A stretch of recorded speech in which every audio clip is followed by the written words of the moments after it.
আমার না হওয়া ভালোবাসা। আপনাকে আমি আমার জীবনে খুব করে চাই, জানেন।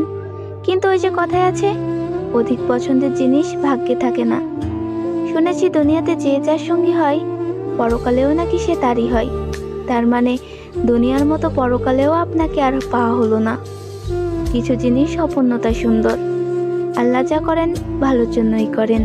দোয়া করি আপনি সর্বদা সুখী হন, দুঃখ যেন আপনাকে কখনো ছুঁতে না পারে। পৃথিবীর দুই প্রান্তে আমাদের বাস, অথচ আমি আপনার ব্যাপারে জানলেও আপনি আমার ব্যাপারে কিছুই জানেন না, আর হয়তো কখনো জানতেও পারবেন না। তবে মনে রাখবেন, আপনাকে আগেও ভালোবেসেছি, আজও ভালোবাসি, কালও ভালোবাসবো। ভালো থাকবেন আমার না হওয়া ভালোবাসা।